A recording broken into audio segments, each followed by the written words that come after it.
Alors, bonjour à tous. Il me fait vraiment plaisir d'être avec vous aujourd'hui pour vous partager un peu un survol de l'Épître aux Galates. J'ai l'impression de vous avoir préparé un mets un peu différent, puis je me dis, OK, j'espère qu'ils vont l'aimer. C'est pas un mets exotique, là. Je suis pas dans les mets asiatiques ou autres, mais c'est une présentation de l'Épître aux Galates dans une seule présentation. Évidemment, il y a beaucoup d'informations, puis il faut faire des fois des couper rondement, mais c'est dans une visée pratique de transformation. Alors, le titre que j'ai marqué ici, attachez-vous au terme de l'Évangile afin de porter du fruit, mais un fruit qui vient de saisir le chemin de transformation. Ici, vous avez l'image d'un mourant de Galate. C'est une sculpture qui avait été faite avant Jésus-Christ quand la Galatie ont été conquis. Et puis c'est le conquérant qui avait fait cette figure-là. Alors, juste une présentation. Dans les réflexions d'introduction, dans notre rapport à l'Écriture, c'est toujours quel Dieu, l'Évangile et la théologie. Je les ai mis dans cet ordre-là parce que c'est de Dieu que vient la source, c'est de lui que vient l'Évangile et la Bible, mais aussi l'Évangile et la Bible vient rééclairer. J'ai mis une petite lampe de poche pour rééclairer Dieu et puis doit donner une image juste de Dieu. Et puis, dans toute l'histoire d'Église, souvent, il y a eu des ratés à ce niveau-là, de reprendre l'Écriture pour donner la meilleure image, la meilleure compréhension de Dieu. Et puis, de l'Évangile et de la Bible, ben, on fait un travail théologique. Et puis, en même temps, donc, la théologie est tirée de l'Écriture, mais elle doit aussi redonner un éclairage. Puis, ce qu'on fait ce matin, ben, on fait une forme de théologie aussi, même si on part de l'Écriture. Mais le but, c'est de bien éclairer l'Évangile dans sa justice et évidemment le Dieu qui est derrière. Alors, le Dieu, c'est l'Ancien Testament avait parlé a amené l'idée d'un Dieu monothéiste, un seul Dieu, qui était une correction par rapport aux idées païennes de plusieurs dieux, où les dieux étaient en compétition les uns avec les autres, il y avait une désunité entre les dieux. Donc, le judaïsme a amené la dimension d'un seul Dieu qui était fiable, auquel on pouvait avoir confiance. En Jésus-Christ, Paul va parler souvent du Dieu du Seigneur Jésus-Christ. Il nous donne une nouvelle vision de Dieu. Il est bon, il est juste et il est saint, saint au sens de consacré à son œuvre de rédemption. Et il est Père, un Père qui est bon. Quand on dit dans notre Père que ton nom soit sanctifié, bien, toute la réputation de Dieu soit corrigée pour qu'on puisse avoir le goût de s'approcher de lui et avoir confiance. L'Évangile va nous parler de quel Dieu, quel salut, puis qu'est-ce qu'elle nous dit sur l'humain. Beaucoup, on peut apprendre sur l'humain, le plan de Dieu aussi. Et la théologie, ben, va servir à répondre à nos questions et nous aider à voir être guéris, sauvés et transformés. J'ai une citation d'un auteur qui a fait une biographie de Paul. Il a pris les textes, puis il a rajouté tout ce que le contexte connu de l'époque pouvait nous donner comme idée pour reconstituer une biographie, ce que j'ai beaucoup aimé. Il va dire, l'analyse que fait Paul du monde dans lequel il œuvre est encore valable dans nos sociétés contemporaines, parce qu'il y a eu beaucoup d'opposition sur l'Évangile. Mais lui, il redit, c'est encore valable dans nos sociétés. Une telle acuité de vision qu'avait Paul devrait nous donner confiance dans les solutions qu'il propose pour faire du christianisme un authentique instrument de transformation. Et puis c'est ce qu'on veut faire ressortir de Galate aujourd'hui. On ne peut pas dire que le christianisme, à la manière de Paul, n'a pas réussi. On ne l'a jamais sérieusement essayé. Et puis l'idée, ben, c'est de l'essayer, le christianisme, dans toute sa richesse. Et puis même si on est des croyants de longue date, on a encore la même interpellation pour poursuivre à cet égard-là. Un point sur l'approche de l'écriture. Ben, j'aime que l'auteur Anthony T. Selton il proposait dans l'herméneutique, il a fait un gros ouvrage sur l'herméneutique et la science d'interprétation des Écritures. Et puis, il concluait dans une façon pastorale d'amener une lecture transformante de l'Écriture. Donc, ça doit nous transformer, lire l'Écriture ou être exposé à son enseignement. Puis ça implique l'implication personnelle. C'est pour ça que Jésus faisait des paraboles, par exemple, pour amener dans des récits, amener l'auditeur à s'impliquer personnellement puis se sentir interpellé. Et ça reste encore le moyen par excellence que l'Écriture utilise. On va voir ensemble plus bas la comprendre, s'affectionner et pratiquer, mais ça, on va le reprendre plus loin. Donc, qu'est-ce qu'on cherche dans l'Épître de Galates? D'abord, de comprendre sommairement de quoi parle l'Épître. Évidemment, on est obligé d'y aller sommairement, mais de bien se situer dans l'Épître, se laisser transformer par l'Évangile qui est proposé, et puis de voir qu'est-ce que ça implique. Et puis, comme on est dans le thème de l'écoute de Dieu, ben, l'Épître nous dit quoi sur l'écoute de Dieu ensemble, qui est le thème de cette année à la CVA.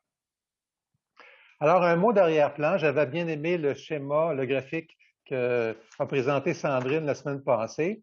Et puis, je me suis dit, bon, ben, il faut le ramener. Là, Paul, il a fait 3 voyages missionnaires qui sont ici en vert, en rouge, en jaune et en rouge. Et le premier, qui a commencé entre les années 47 et 48, qui est en vert, il a commencé par l'île de Patmos. Puis il s'est rendu jusqu'à Antioche, ici en Galatie, Icône, Lystre, Derbe. Il a fait le voyage à sens inverse. Ça a été son premier voyage, ici, là. Premier voyage qui s'est fait dans la Galatie. Et puis il est revenu à Antioche. Il y a 2 Antioches sur la carte, là, mais l'Antioche qui est plus bas, c'est celui qui est connu dans l'Ancien Testament, dans le livre des Actes. C'était là qui était l'Église qui a envoyé Paul et Barnabas et Silas dans leur voyage missionnaire. Puis c'est après ce premier voyage-là que Paul aurait écrit l'Épître aux Galates, qu'il l'a écrit possiblement autour de 49. Donc très, très peu de temps après sa visite des territoires. Les exégèses, les experts vont différencier est-ce que Paul a visité la Galatie du Nord ou la Galatie du Sud.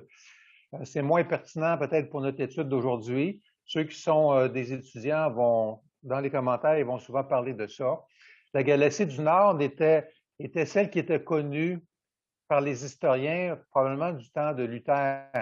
L'existence de la Galatie du Sud, ou en tout cas qu'elle s'appelait la Galatie, était moins connue. C'est plus récemment qu'on a pu voir que c'était possible, qui reflète un petit peu la carte ici. La carte ici, c'est comme la Galatie du Sud. Mais pour nous, ça a peu d'importance, mais c'est de savoir, comme Paul y avait dit, vous vous détournez, mais si rapidement de l'Évangile, et puis ce qui dit que Paul a écrit rapidement aussi, donc en 49, peut-être très peu après son voyage. Et puis il va faire 2 autres voyages par la suite, puis il va toujours visiter, comme on le voit en jaune, il va toujours visiter ces églises-là. Puis même dans le 3e voyage, en 53-58, il va recommencer aussi à visiter Derbe, Icône, Lystre et Antioche, donc les églises de Galatie. Les gens de Galate étaient des non-juifs, donc ils n'ont pas d'arrière-plan juif. On dit qu'il y avait une culture plus de la Phrygie, de la phrygienne, et non pas tant que ça helléniste, grec. Parce que le monde romain s'était implanté, mais le monde romain propageait avait la culture grecque en arrière-plan. Mais les Galates n'étaient pas pris dans cette culture-là. Il y avait leur culture, semble-t-il, assez propre à eux, des Phrygiens, mais ils sont devenus colonies romaines. Donc, c'était un petit peu tout le contexte, et puis qui peut les caractériser.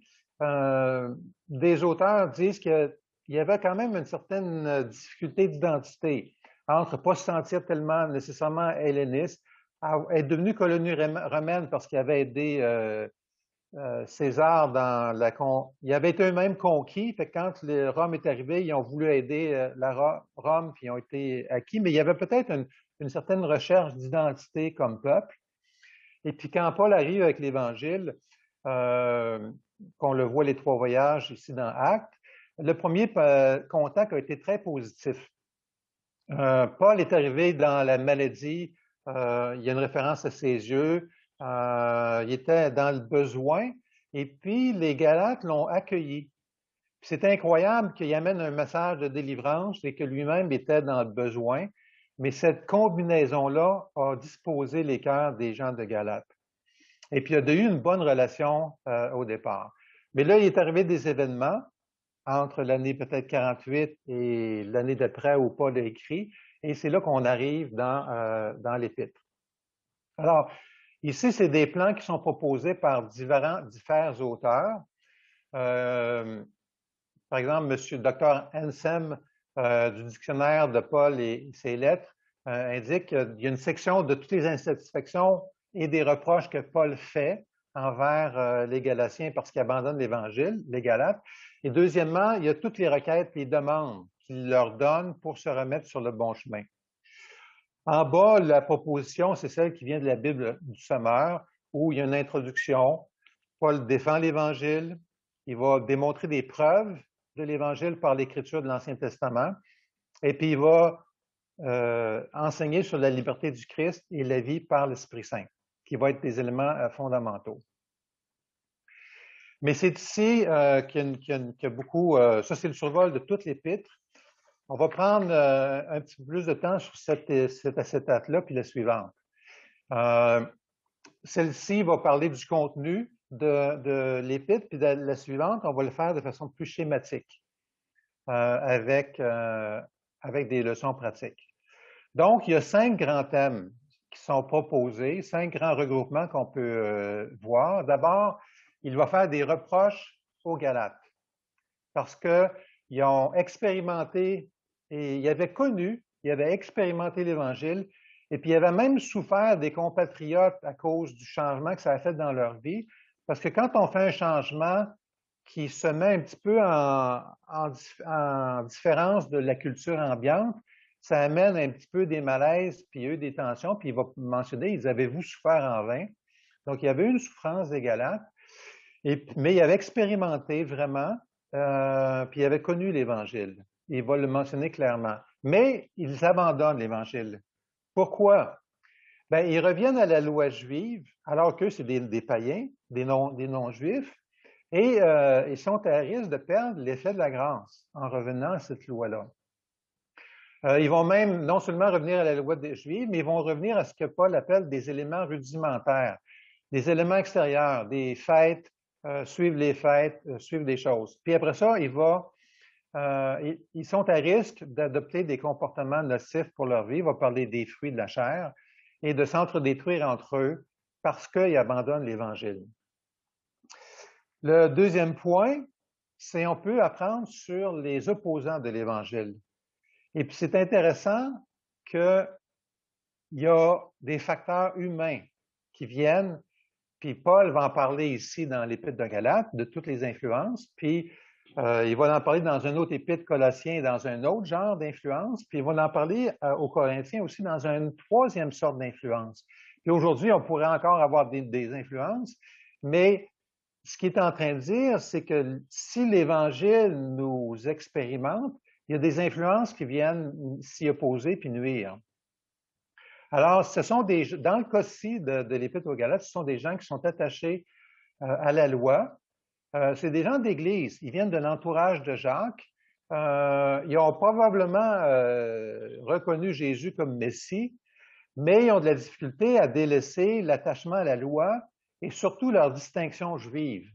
Et puis, c'était un défi pour eux de pouvoir faire ces changements-là. Puis, c'est ce que Paul a beaucoup amené comme enseignant de l'Église, à revoir une nouvelle lecture de l'Ancien Testament et de voir que maintenant, il n'y a plus ni juif ni grec, mais il y a une nouvelle humanité dans le Christ. Ces gens-là vont semer le trouble, font de la pression, espionnent, ne sont pas agréables. Ils poussent. ils sont probablement poussés avec un même zèle que Paul pouvait avoir avant de se convertir à Jésus-Christ. Et puis, ils font vraiment pression. Ensuite, ces gens-là imposent des exigences. Il va parler qu'ils rendent esclaves. C'est l'ajout d'exigences. Puis Paul va dire, ils mériteraient d'être maudits parce que ce qu'ils disent, ça va vraiment à l'encontre de Dieu. Puis Paul veut que ce soit clair pour les Galates que ces influences-là ne sont pas des alternatives valables, elles ne sont pas bonnes. Un point intéressant sur ces oppositions-là, c'est qu'ils sont aussi dans un système.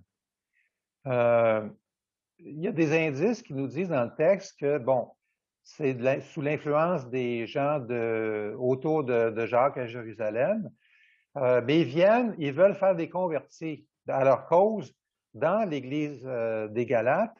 Et puis il va dire pour bien paraître. C'est pas pour le bien des Galates eux-mêmes qui s'impliquent, c'est en grande partie pour eux bien paraître, puis pour, deuxièmement, éviter la persécution ou les désapprobations des gens qui leur font pression. Puis on rentre dans un système. Puis souvent, le système d'exigence et le système négatif vient justement de gens qui cherchent l'approbation des autres, qui font pression. Et puis, on voit que c'est pas pour le bien-être des Galates qu'ils agissent. Et puis, il y a des indices qui sont très probants dans l'Épître pour montrer cela. Donc, Paul, il va dire que ces influences-là seront punies de Dieu à cause de l'exercice de l'influence qu'ils font consciemment. Ils sont des oppositions à la grâce de Dieu. Le point 3, c'est que Paul, il dit, bon, ben, si l'alternative qui est pas bonne est là, ben moi, faut que j'explique un petit peu mon témoignage, comment je suis, mon évangile, il est légitime. Et puis, il vient vraiment de Dieu. Donc, il va parler de son origine, de son appel, l'interaction avec les autres apôtres qu'il a eus, qui ont connu Jésus, l'intégrité, puis son engagement pour l'Évangile, ce qu'il veut démontrer, que dans le fond, il a consacré sa vie à l'Évangile. Il est intéressant quand il a passé 2 semaines pour aller visiter Pierre à Jérusalem. Paul a vu Jésus ressuscité, mais il n'a jamais connu Jésus dans tout son vécu humain. Alors, il a probablement été intéressé d'aller voir Pierre pour apprendre sur le Jésus humain. Même si Paul était convaincu que Jésus, Messie, il a pu le réinterpréter par l'Ancien Testament, puis savoir tout ce que ça signifiait parce qu'il était formé dans l'Ancien Testament. Donc, une fois qu'il a reconnu que Jésus était vraiment le Messie, il avait le bagage pour redécouvrir, réétudier la signification de Jésus. Mais il a dû aller voir Pierre pour apprendre des choses sur le Jésus humain. Puis c'est peut-être là qu'il a appris des choses comme Jésus qui avait dit « Il y a plus de joie à donner qu'à recevoir », parole qu'on ne voit pas dans les évangiles. Le 4e point, qui est un point majeur, évidemment, je fais juste en faire des survols, mais ces 5 points-là, j'ai des acétates qui sont disponibles, qu'on ne présente pas aujourd'hui, mais qui font partie du PowerPoint si des gens veulent avoir le PowerPoint par la suite, parce qu'il y a beaucoup d'informations, évidemment, sur chacun de ces points-là. Mais c'est la présentation de l'Évangile. L'Évangile, c'est l'Évangile de Jésus-Christ, qui est reçu par la foi. C'est de la grâce, une faveur imméritée de Dieu, mais qui rencontre tellement les besoins humains. Nous avons besoin de la grâce de Dieu. Et c'est la réception dans nos cœurs de la bénédiction qui était promise. Puis la bénédiction, en effet, c'est l'Esprit Saint. Puis cet évangile-là, il est pour le juif et le non-juif, à la fois, pour tous dans le fond. Il y a des bénéfices à cet évangile qui sont le pardon des péchés, notre justification comme on croit comme croyants. Nous sommes déclarés justes, non pas parce que nous avons un comportement de justice, mais parce que nous héritons d'un regard de justice que Dieu nous accorde à cause de Jésus-Christ pour nous, à cause de sa mort pour nous. Les bénéfices, c'est qu'il va nous délivrer du mal. Il va le dire, on est délivré du mal, de l'influence de ce monde, de ténèbres. le mal dans ce monde essentiellement. Il ne va pas parler qu'on est délivré de la société qui s'organise avec des gouvernements, des activités, du commerce et tout ça, mais on est délivré du mal qui existe dans le monde et des effets de convoitise. Et il y a beaucoup de bénéfices. Bon, il va parler de l'historique du rapport à Dieu parce que l'Évangile vient de quelque part. D'abord d'Abraham, qui est le père de la foi. Et puis, ça va être intéressant surtout pour les Juifs. Mais pour nous, ça nous dit qu'il y a un enracinement dans le passé lointain, au début de l'interaction de Dieu avec le peuple d'Israël. C'est qu'Abraham a reçu une promesse. Sa promesse était que sa postérité serait bénie.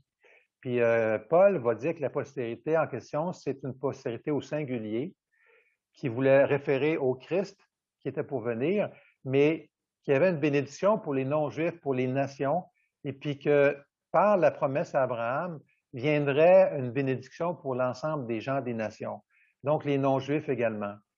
Donc, ça a commencé avec la promesse. Par la suite est venu Moïse et la loi, puis la loi avait des exigences, puis Paul va dire que dans le fond, la loi, c'était un peu une malédiction parce qu'il fallait obéir pour être béni. En tout cas, dans la lecture que Paul en fait, on est dans l'obligation d'obéir à toute la loi et puis c'est difficile d'avoir le repos, le plein repos sous le principe de la loi. Bien sûr, il y avait de la grâce dans l'Ancien Testament qui était disponible, mais c'est le régime de la loi qui était proposé. Puis il va dire que la loi s'adressait dans le fond comme à des enfants. Alors qu'en venant à Jésus-Christ par la suite, on devient des adultes. Il y a une nouvelle dimension de richesse qui se fait. Et dans le Christ vient la richesse de l'Évangile. C'est ce que Paul essaie de démontrer dans les passages qui fait référence à ces éléments-là. Ensuite, c'est l'insuffisance de la loi par nos propres forces. Souvent, il va dire les œuvres de la loi ou de fonctionner par la chair, ben, c'est de pouvoir obéir à la loi par nos propres forces. Et puis, c'est intéressant que c'est une alternative qui ne fonctionne pas. Ce que l'Évangile fait, c'est que nous sommes délivrés de ce régime. Nous entrons dans le régime de la foi et de l'esprit. Un nouveau régime. Et je pense que l'esprit s'oppose à la loi. Et puis, on rentre dans quelque chose de nouveau. Dans l'appel de l'esprit, Paul va l'expliquer quand même assez en détail au chapitre 5 puis ailleurs. Mais les temps des verbes nous montrent que l'esprit va être reçu à un certain moment donné. Le temps du verbe est au temps ponctuel. Vous avez reçu l'esprit. Ponctuellement, c'est arrivé quand vous avez pris connaissance, conscience de l'Évangile, puis il y a eu une réponse du cœur. Mais après ça, il va dire que Dieu donne l'esprit en continu. Il accorde l'esprit, puis c'est un verbe au temps continu. Donc, oui, on l'a reçu, oui, on continue de le recevoir, puis après ça, il va dire marcher selon l'esprit, puis là, il met ça à l'impératif. Là, il nous dit, c'est à vous maintenant de le faire. Donc, il y a 3 moments pour le rapport à l'Esprit Saint. Je l'ai reçu, Dieu me le donne en continu, et puis c'est à moi qu'incombe la responsabilité de choisir de marcher sous la gouverne de l'Esprit Saint. Puis ça va être tout un apprentissage, puis on l'introduit aujourd'hui, mais je veux dire, c'est l'apprentissage d'une vie chrétienne. Maintenant, pour les gens qui écoutent, bien, Paul va leur faire des demandes. Bon, il réexplique l'Évangile dans ces termes-là pour essayer de contrer les mauvaises influences puis les options alternatives. Mais il va leur donner des exhortations pratiques. Je les regroupe en 3, dans le fond, pour revenir et s'attacher à l'Évangile cette fois-ci et vraiment vivre selon l'Esprit, ce qu'ils avaient commencé à faire, mais qui avaient abandonné. On voit une vingtaine de verbes qui sont à l'impératif, qui nous encadrent sur la dimension pratique. Donc, on doit saisir et recomprendre l'Évangile pour résister à toutes les distractions trompeuses. Puis ça va être vrai pour nous dans des contextes différents que celui de Galate. De laisser les cœurs être touchés. Il va vraiment dire, inspirez-vous de ma vie. Rappelez-vous comment, quand je suis arrivé, l'interaction que nous avons eue, comment vous avez été bénis. Laissez voir la richesse que le Saint-Esprit peut avoir dans vos vies, que vous pouvez avoir un accès à la liberté. Il y a toute la dimension de s'ouvrir à ce que son cœur il soit touché par l'Évangile. Et puis, troisièmement, il va y avoir des exhortations à s'impliquer personnellement. Vraiment, ça va être dans le couvert de l'amour sous toutes sortes de formes que Paul va présenter. Bon, évidemment, c'est un survol rapide, mais peut-être l'élément principal, c'est le prochain schéma qui peut-être peut demander de votre part de la réflexion. Mais il y a quand même des éléments qui présentent un petit peu, mais comment on se situe, nous, par rapport à ce message de l'Évangile? Alors, comme vous voyez, il y a en haut et en bas, il y a deux chemins. C'est encore des chemins comme on avait vu, ceux qui avaient fait l'épître de 2 Pierre avec moi. Un chemin qui est celui de l'Évangile, qu'on voit ici. Et puis, il y a l'alternative trompeuse ici, qui nous amène, qui est proposée par des alternatives. Et puis, on va voir comment on avance dans ces deux directions-là. D'abord, puis en haut, j'ai marqué comprendre, s'affectionner et pratiquer, qui, je pense, qui sont 3 moments nécessaires pour se rendre vraiment dans la meilleure transformation de l'Évangile. Donc, comprendre, ben, il faut comprendre il faut savoir que peu importe où on s'en va dans la vie, qui nous influence, il y a toujours des sources d'influence. Puis ici, autant pour la partie d'en haut que par la partie d'en bas, il y a des influences. La bonne partie de l'Évangile, ben, l'influence, c'est Dieu, c'est Jésus-Christ, et puis c'est les apôtres qui sont les représentants qui influencent des fondements de l'Écriture. Évidemment, plus loin, il y aura les pasteurs, les évangélistes, les prophètes, mais dans l'Épître aux Galates ici, ce sont les 3 influences, les 3 sources. Et puis, évidemment, on s'appuie sur ces sources-là. Alors que dans le côté négatif, ici, j'ai vu un monsieur qui a une face de méchant, il y a 2 influences principaux qui sont mentionnées. Le monde présent dominé par le mal, dans lequel il n'y aura pas nécessairement le plus grand accent sur l'Évangile, mais c'est nommé, dans l'Épître, mais c'est nommé. Mais deuxièmement, c'est des gens qui vous influencent et qui s'imposent sur vous, qui vous manipulent. Ça, ces influences-là négatives, ça va revenir dans presque toutes les épîtres. Comme il y a toujours ça, puis c'est comme si choisissez vos sources. C'est sûr que nous, les apôtres, sont plus disponibles, mais on a les textes du Nouveau Testament. Mais il y a les apôtres et les écrits de l'Évangile, et puis il y a toutes sortes de gens qui vont explorer de toutes sortes de directions qui peuvent être des mauvaises influences. Maintenant, cette source-là, il y a un fondement. Il y a sur lesquels on doit s'asseoir, et puis on est encore dans le domaine de bien comprendre les fondements de l'Évangile qui viennent, c'est l'Esprit Saint. Ça va être de vivre en dépendance de lui et qui s'appuie sur l'œuvre de Jésus-Christ, parce que c'est à cause de Jésus-Christ et son œuvre à la croix que l'Esprit Saint nous a été envoyé. C'est dans un cadre de grâce. La grâce, c'est ce que Dieu fait pour nous, qu'on ne sera pas capable de faire nous-mêmes. C'est un don qu'il nous fait. Ce n'est pas nécessairement la même chose que le pardon, bien que le pardon en fait partie. Le pardon, c'est j'ai fait des actes négatifs et mauvais et j'ai accès à en être pardonné. Mais la grâce, c'est il rajoute à moi des éléments, du soutien, de l'aide. Et puis, c'est intéressant que au chapitre 3, il va dire, vous avez reçu l'Esprit, est-ce par l'Esprit que Dieu opère des miracles? Le opérer des miracles, la façon que c'est écrit, c'est qu'il nous énergise de la force. Souvent, on pense les miracles comme des choses extérieures, le surnaturel, surtout des miracles dans le physique.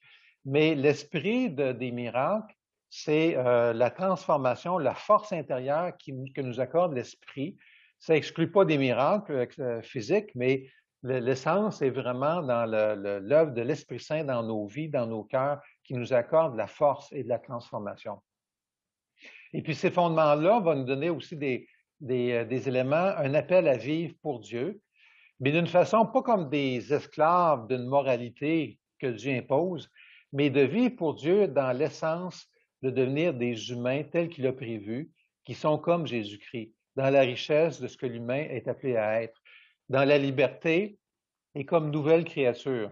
Alors ça, c'est toute la direction, le fondement qui nous est donné. Évidemment, le fondement opposé, c'est la loi qui amène un mode d'évaluation. Tu respectes, t'obéis, tu vas être béni, tu désobéis, tu ne seras pas béni. Donc, une espèce d'évaluation, puis on est laissé à soi-même dans le rapport à la loi, ce qui n'est pas le cas de l'Évangile, parce qu'on a le soutien de la grâce et de l'Esprit Saint. Ça va être un cadre de performance. On évalue où tu es, puis tout le système des influences va pousser une recherche de performance. Puis le troisième point, ben, on est dans une recherche d'approbation. Il y a un système d'approbation qui est en jeu mutuellement les uns avec les autres, puis qui est malsain. L'appel d'approbation, de pousser de la conformité, c'est malsain, puis c'est l'alternative qui n'est pas bonne et qui s'oppose à celle au fondement de l'Évangile. Maintenant, on va rentrer tranquillement dans le grand terme de s'affectionner ici. S'affectionner, ça va être ça ici. Essentiellement, puis ça va être aussi d'essayer d'anticiper les fruits. Est-ce que ce sont des fruits désirables ou bien essayer de voir les conséquences à long terme? Qu'est-ce qui fait qu'on est touché? Bien, si je vous dis, prenez les directions de l'Évangile, ben, vous allez avoir des beaux fruits dans vos vies. Vous allez avoir une vie qui a de la richesse, puis il y a des conséquences qui sont très positives qui vous sont données. Bien, ça va toucher votre cœur pour que votre cœur soit touché. L'affection, c'est l'émotif, mais j'adhère des valeurs. Il y a des choses très intéressantes qui sont comme ça.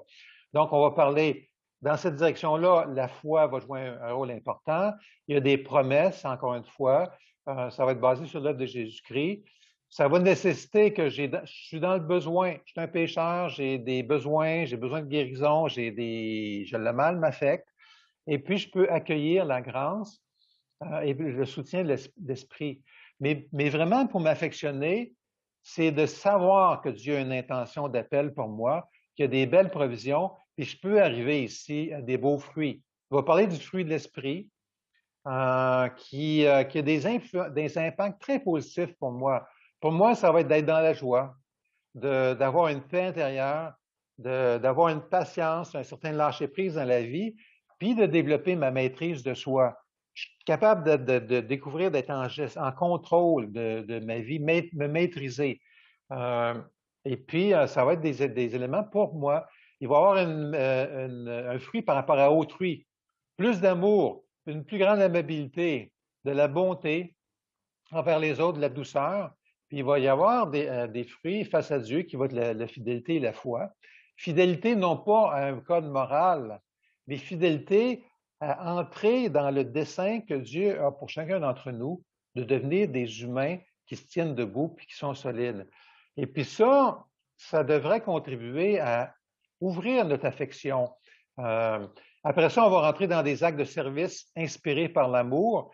Puis là, il y en nomme quelques-uns, de pouvoir soutenir avec douceur celui qui a chuté, qui a tombé, de pouvoir aider ceux qui ont des lourds fardeaux, des trop lourds fardeaux, qu'on soit capable de donner de nous-mêmes, de ce qu'on a reçu, et puis qu'on puisse faire en sorte de faire le bien.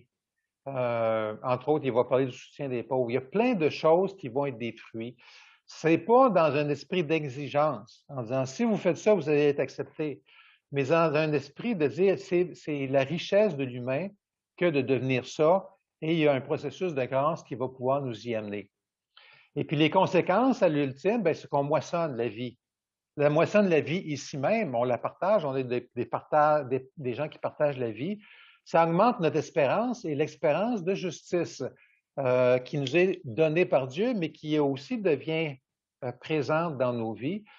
Puis il y a un indice sur la fierté, la fierté d'avoir répondu à ce bel appel par nos propres choix et d'avoir bien répondu. Cet aspect-là de la fierté, des fois, les croyants sont un peu inconfortables, mais c'est un élément majeur. Puis ce que ça va faire, c'est que le Christ va être formé en nous, comme il est marqué ici, dans le processus où on devient transformé à son image.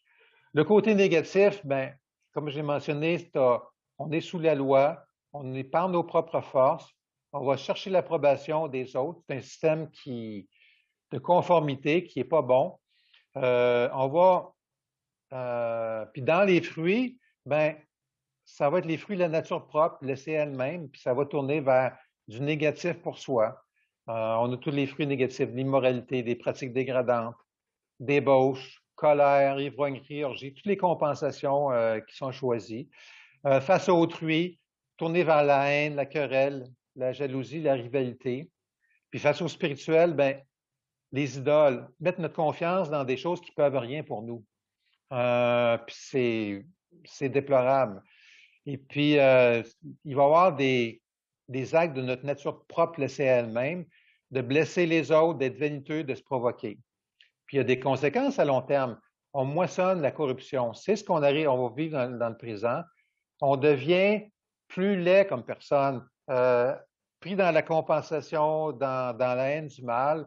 Et puis là, ben, ce chemin-là ne nous amène pas à hériter du royaume. Et on s'abuse soi-même.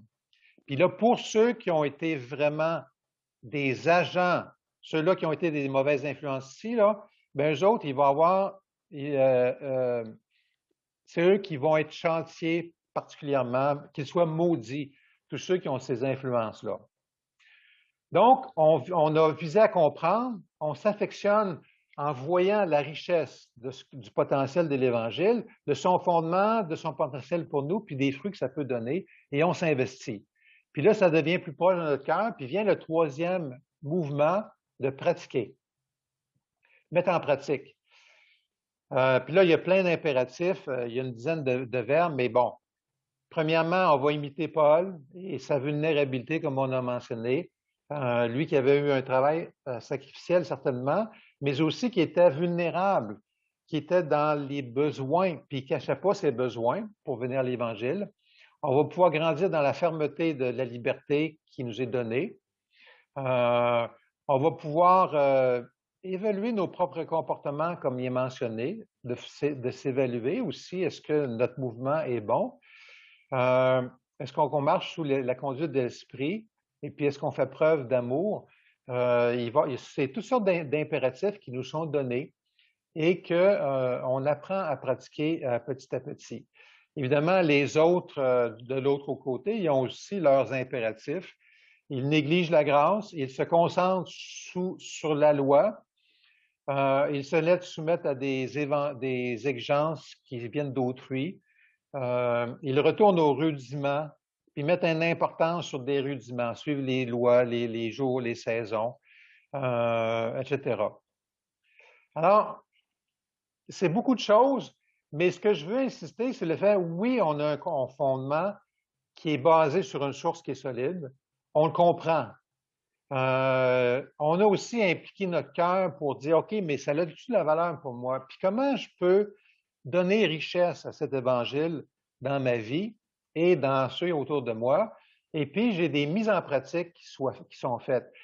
Puis quand je vais avoir l'équilibre entre ces trois-là, c'est ça qui va être le plus favorable à ma transformation. Si je n'ai pas, par exemple, s'affectionner, mettons, l'affection, je ne l'ai pas, bien là, je peux comprendre l'Évangile, puis là, je me mets à le mettre en pratiquer. Pratiquer, ça risque de devenir moral, ça risque de devenir une pression, puis je peux m'assécher.